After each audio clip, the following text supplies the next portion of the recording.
In this lecture I want to look at the piece of technology that is the Diagnostic and Statistical Manual of the American Psychiatric Association, and look at it in some detail to understand how it functions in contemporary psychiatry, but also where it's come from, how it comes out of the different traditions that are part and parcel of the worlds that we've been looking at over the course of this subject. In the last lecture, I'll have a look at decarceration. That's the closing of asylums, the casting off of people with mental illness into the streets or halfway houses, and the kind of, I suppose, almost disaster that that particular process has been. We'll see how the asylum becomes developed into a series of beautiful flats for wealthy people, and the people that were in the asylums are placed in halfway houses, often left unable to fend for themselves, relying all too often on the meds that they're given. So we'll have a look at that, and I'll also be looking at what was scheduled for the last lecture, which is the whole issue of conditions like multiple personality disorder or dissociative identity disorder, as it is known as now.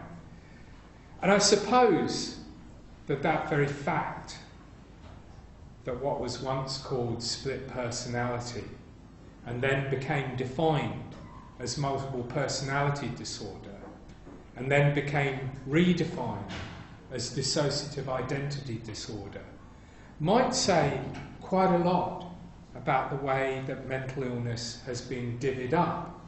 It might say quite a lot about the way that a technology like the Diagnostic and Statistical Manual functions in the context of mental illness. Because here we see shifting definitions, shifting descriptions, changes of label. And that seems to be something that is particularly significant when we look at the shifts between the different editions of the DSM. So, let's move on and explore the brief history of the DSM, starting out as a very descriptive work and then becoming this list of symptoms, above the line and below the line symptoms, which if you can tick X number of boxes above and Y number of boxes below, you have a diagnosis. Now, the DSM was first published in 1952. Its first edition was published in 1952 by the APA, the American Psychiatric Association. There were specific pressures to create this particular object. The pressures emerged from the fact that America had just come off the back of the Second World War, and those of you that were in the Wednesday tutes will remember watching that movie that was made by John Huston that looked at the psychiatrists treating people that had been mentally damaged during the Second World War. So they have a vast number of people that had come back with what was then regarded as a form of psychiatric neuroses that was a direct result of war experiences, of the trauma of warfare, what we now call post-traumatic syndrome. So there's a vast reservoir of people needed treated. There is an insurance industry because the American medicine is not free, it's still a private system.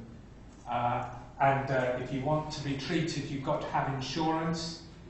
At the same time, there are veterans organisations pressing for the treatment of the individuals that have come back from war, and they're all trying to get together some form of manual that is going to help them sort out the wheat from the chaff, sort out from the malingerers from the real sufferers, sort out who needs to be treated, and sort out what exactly it is that needs to be treated as well.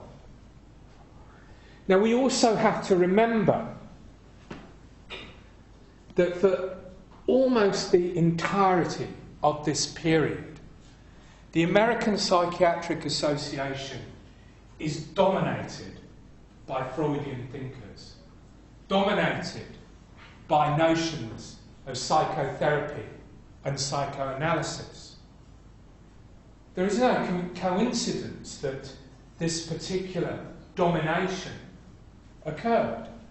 It was a direct result, in part, of the experiences of warfare, where psychiatry distinguished itself in ways that had previously not been apparent. Remember when I previously talked about shell shock, we saw the division between those people that were using essentially behavioural or Pavlovian treatments, using everything from cigarette burns to electrocution to try and get aphasiacs, people that have lost their voice, to talk again. But at the same time, we see the slow emergence of other forms of treatment predicated upon the notion that what soldiers were suffering from when they had hysterical symptoms was as a result of the trauma of warfare. It was critical for armies to make sure that they had as many people in the field as they possibly could. Armies that were suffering from high levels of trauma could barely fight. The French army in the First World War, after Verdun and the mutiny, was not capable of doing anything other than holding the line. The fighting had to be done by the British, the Australians, the Canadians, and then the USA, because the French were incapable of doing it. Increasingly, this was becoming the case with Germany as well. And a lot of this was down to the kind of shock that the troops were suffering. It was demonstrated at a very early point, or a midpoint in the First World War, that those kind of treatments, the brutal treatments carried out by people like Louis Yellen, the treatments that involved the electrocutions, the cigarette burns, and other forms of physical manipulation, were very good at getting people to talk quickly or walk quickly, get back on their feet, and look like they were normal, send them back to the front, they fall over again really quickly. Whereas the kind of work that people like Rivers were doing, exploring trauma, uncovering trauma, explaining to the troops why they might be suffering the way they were suffering, all of that seems to work a lot better. The troops that are sent back onto the front line, they might be more likely to die, but they're not going to break down, or they break down in far fewer numbers. So it had become really clear to the psychiatric profession and the armies that if they used this form of treatment, they could keep their soldiers fitter. And it worked extremely well in the Second World War, which had several high-stress zones of battle, of warfare. Whether it was flying bombers, which had an absolutely appalling mortality rate. And this was a front that had a mortality rate of 50 to 60% of the people that flew bombers died. Among them, my own grandfather. Very, very stressful. Lots of breakdowns, same with fighter pilots. So they used these techniques, basically the talking cure, to try and make these people better, to strengthen them, to stop them from breaking down. It's incredibly successful at treating the intense warfare that was fought as the Allies went through France into Germany till the fall of Berlin. Incredibly successful in treating troops in the rather brutal Pacific arena. And this had an impact upon peacetime practice, because what seemed to have been demonstrated was here we have a psychiatry that is working. So even up to the publication of DSM-2 in 1968, that 16 years after the first publication, Even up to that point, the way that disease is described and the thinking about its treatment were located in the talking cure zone.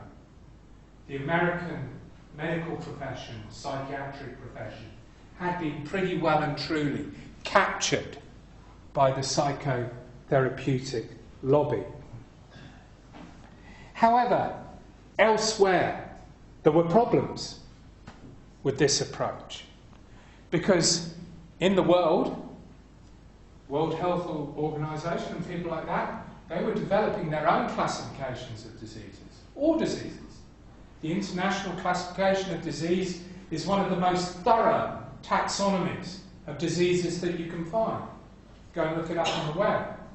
And part of it is dedicated towards the classification of mental illnesses. And what had occurred was that DSM-2 was thoroughly out of whack with the ICD. And there was a recognition among the APA. Oh, we've entered acronym zone. We do acronyms so well at Melbourne University. So the ICD and the APA and the DSM. There was an acknowledgement that the APA would have to look at remodelling this particular monolith. It is a time, as we know, when there are so many different things going on. In the last lecture we looked at anti-psychiatry, we looked at R.D. Laing, we looked at psychodynamics in previous lectures. We know that the whole basis of psychiatry is being questioned. There's other things going on, highlighted here. Insurers want real diseases. They don't want some kind of confabulation from the Freudian mind relating to Oedipal development. They want something real and biological that they can pay out on. The same is true of the pharmaceutical industry. They want that too. And then there is this small group of individuals clustered around Minneapolis in particular, I think it was. Might be wrong about that, but it rings a bell. Led by Spitzer himself, who absolutely loathe and detest the Freudian universe, and are determined that at all costs they're going to overturn it, and that they're going to rewrite the book of psychiatry so it's more scientific, it's more accurate, and it fulfills the proper requirements of addressing the real nature of mental illness. And in the process of putting this program together, they hitched their bandwagon to the older histories of Kraepelin, raised him up as a founder figure, raised him up as the mythical originator of their method, and adopted his practice as their own, the one true way of reconfiguring psychiatric diagnosis, and then from there, treatment. So there are problems, monumental problems, that the psychiatric establishment are facing. They're being challenged on many fronts, and we'll be able to see some more of those fronts in the next slides. And they've got to do something about it.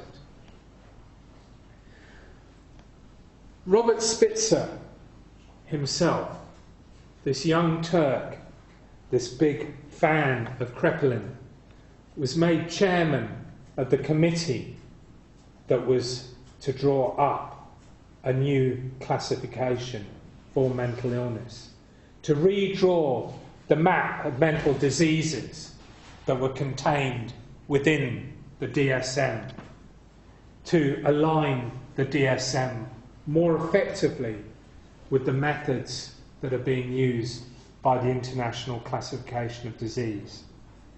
And he brings with him his neo-Kraepelinian instincts, his beliefs, his anti-Freudianism, and he channels the redrawing of the map of mental disease, and the result is DSM-3, published in 1980, and then DSM-4, which is published in 1994, and then DSM-4-TR, published in 2000, and we're still awaiting, with bated breath, DSM-5, which should be arriving in 2013 or 2014. The latest version of the Bible of Psychiatry is about to drop, and as we'll see, the likelihood is it'll be heavier than all previous versions, which is something that we need to think about as well.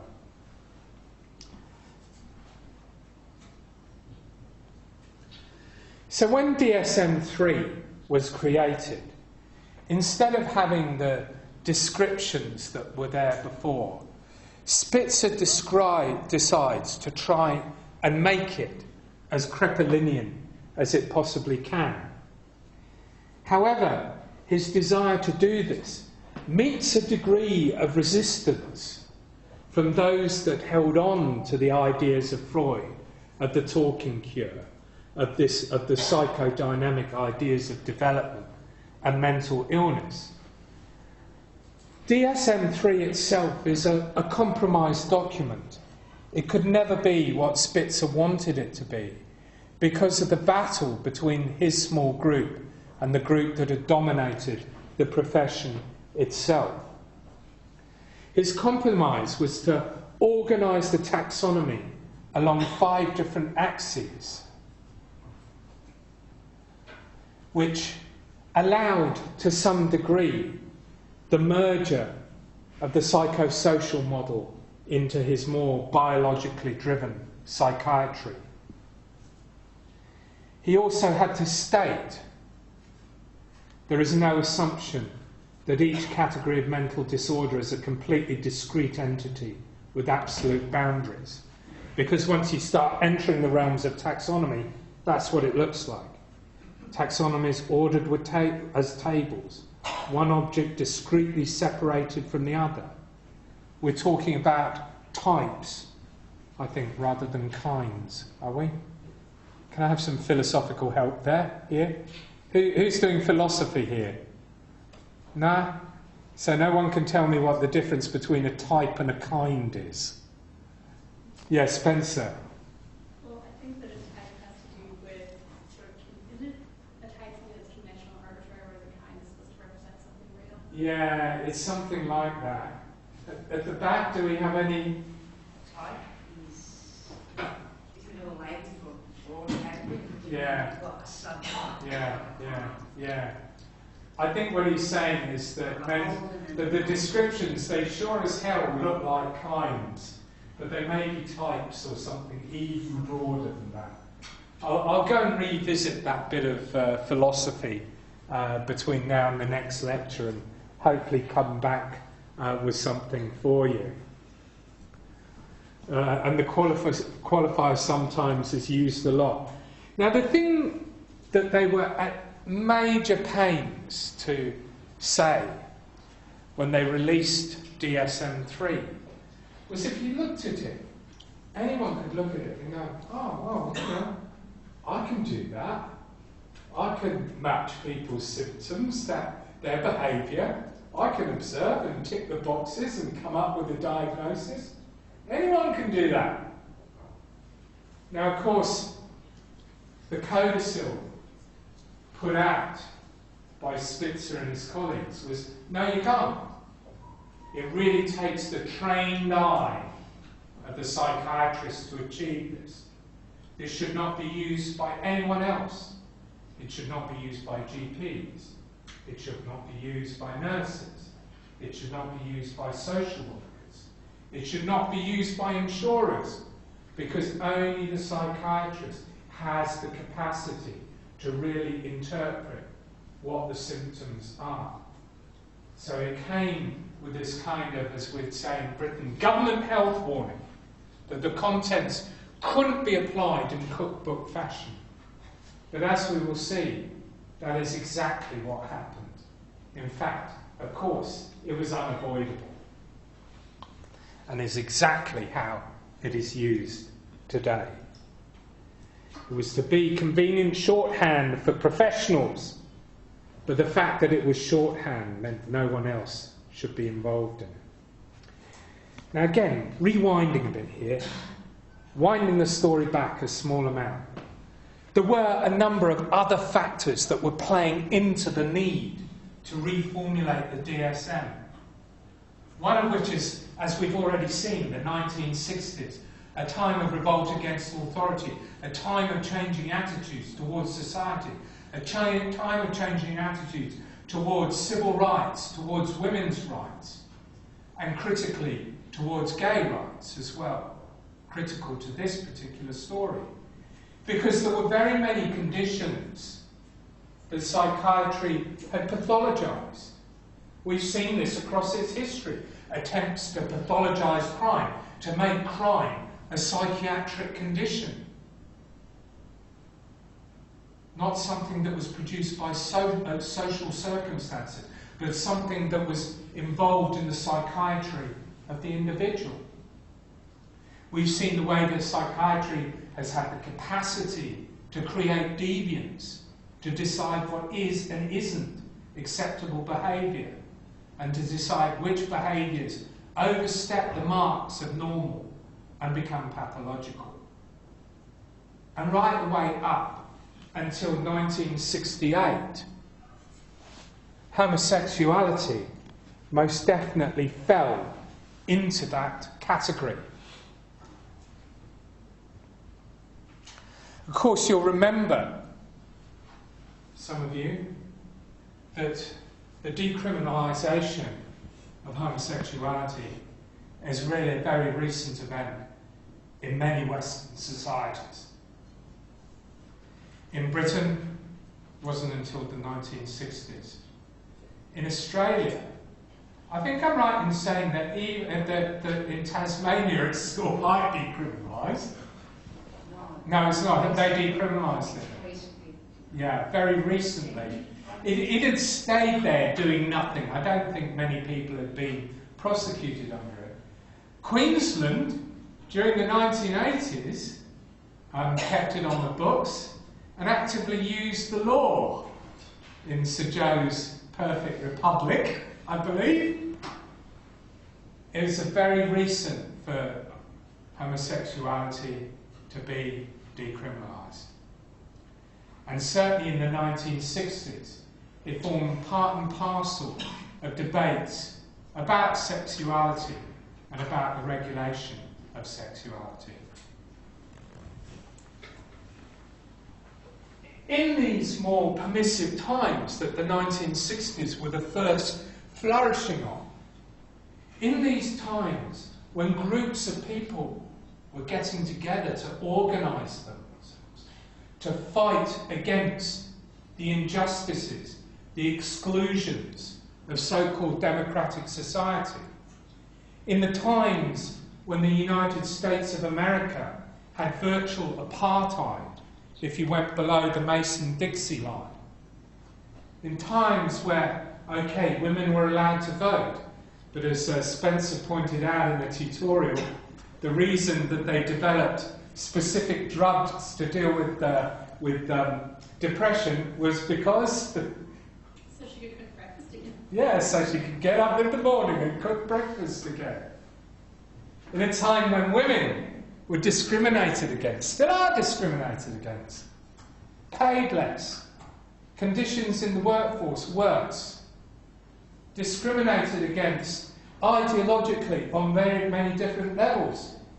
In these times, during the 60s, people started banding together, and as they did in the original women's liberation movement, as they did in the civil rights movement, led by the likes of Martin Luther King and Malcolm X, so they did in the gay community as well, coming together in places like San Francisco to demand acceptance and to demand the depathologization of homosexuality, which in DSM-3 was sitting there happily as a mental disease alongside all the other mental diseases. So it became an important part of the movement, the original kind of Stonewall movement, to demand the depathologization of homosexuality. And this meant directly targeting the APA, directly targeting them to try and undertake change. Now, any profession is full of people of different political and social views. There's no doubt about that at all. You'll see a span from right to left, any profession you choose. Even academia, which has traditionally been a left-wing profession, you'll find liberals kicking around the traps all over the place. In economics and commerce, probably quite a lot. In arts, maybe a bit less, but they're still there. They're still there. It's acceptable. Professions like medicine have also had that spectrum, as have professions like psychiatry. But there has always been a campaigning, liberal with a small l, anti-conservative aspect to medicine. It has always been, to some degree, a reformist profession, a profession that has demanded the reorganisation of society through things like public health to enforce social change. So there were a lot of people within the APA who, for both intellectual and political reasons, were uncomfortable with homosexuality sitting there inside the DSM. So there was pressure for change from within and without. Pressure as meetings were held around the USA of the APA, local meetings, national meetings. They would get picketed by the movement trying to enforce this change. And Spitzer as well was appointed by the APA to diffuse the problem as best he could. I have to say, I'll come around to what he did, how it went. There is a deep irony in him being put in charge of this process. Can anyone tell me what that irony is? Anyone kept on top of the news over the last couple of months or so? Of Spitzer's latest pronouncements?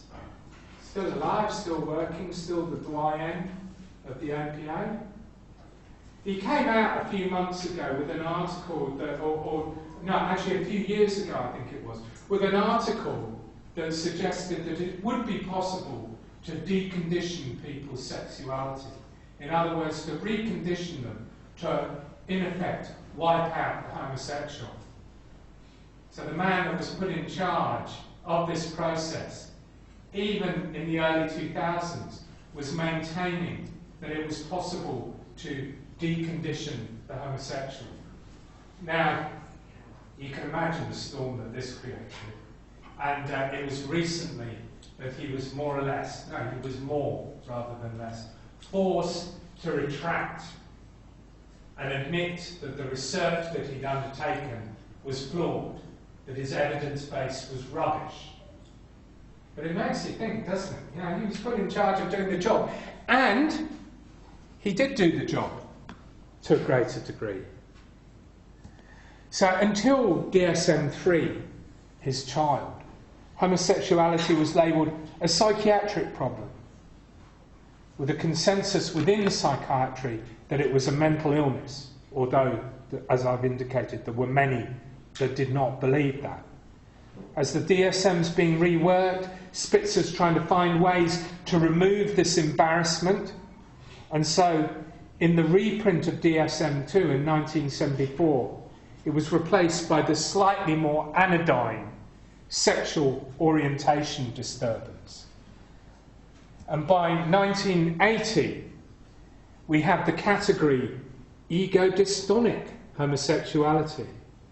The gender identity is not in doubt, but the individual wishes it were different because of associated psychological and behavioural disorders.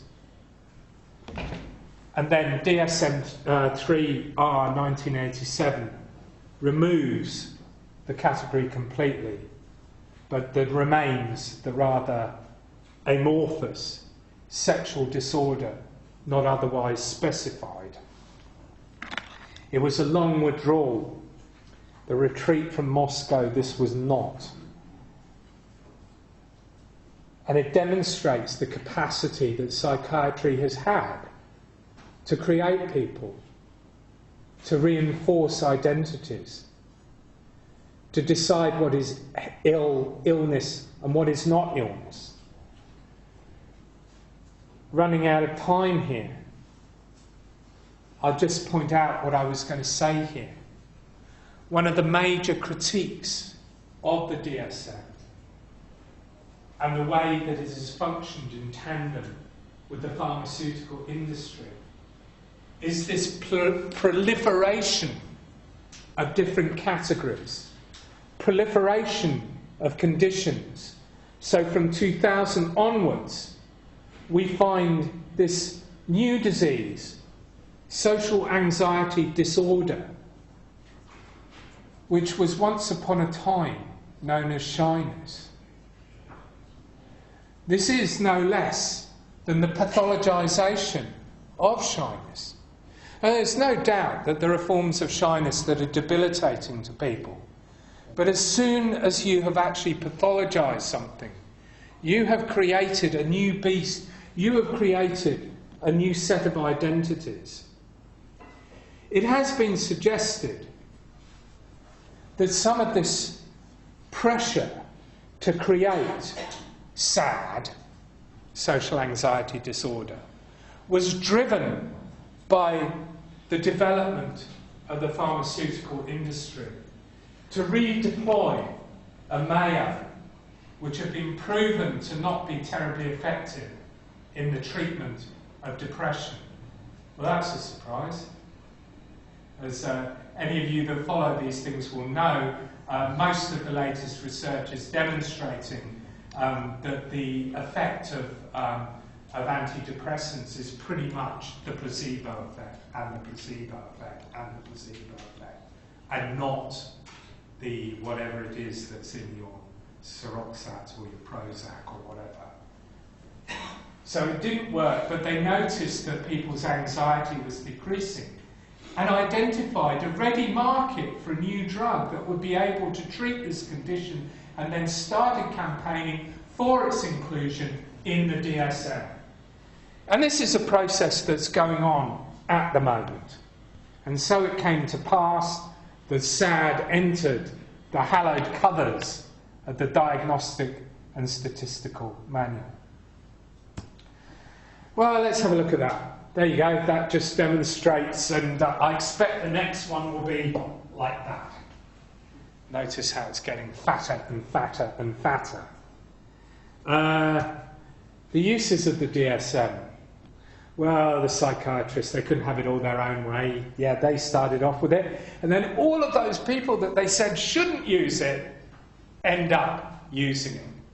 Even to the extent now that if you go to the mental health workshops to identify and understand how to treat people that look like they might have mental illness, mental first aid it's called, you will be given your checklist of above the line and below the line, and it will be suggested as you, of a parent of teenage children, that you can use the literature to identify at-risk children, at-risk teenagers.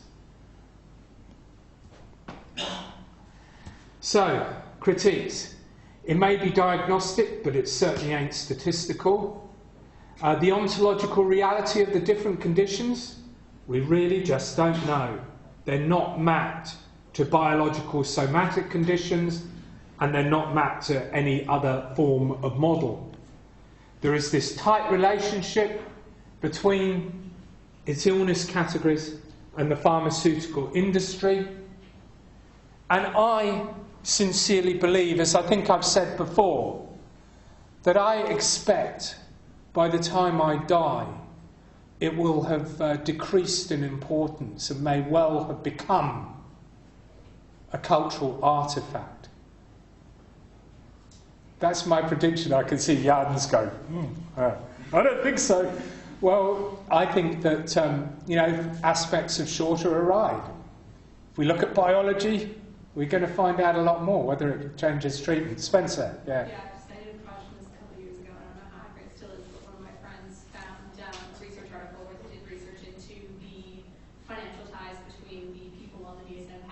Yeah. And basically, out of all the panels, like the lowest amount of people was like 16% who had explicit financial funding coming from pharmaceutical companies. Yeah. Whereas on something like for schizophrenia. Yes, I mean, we can't talk about this now, but everywhere from regulation right the way through to these panels is so tightly bound to the pharmaceutical industry that their interests get an enormous look in. And that is not a conspiracy theory. That is provable fact. Time and time again, you can demonstrate that this is what's going on. Don't get me started on the ghostwriting. This has been the thing that reading Ben Goldacre's recent book has shocked me the most. The amount of ghostwriting that goes on in academia around pharmaceutical studies. Companies that write the article, present it to an academic key opinion leader who just signs off on it. It's been common practice for the last 20 years or more. And it is absolutely shocking. But we really, and it's not psychiatry alone that is to blame here.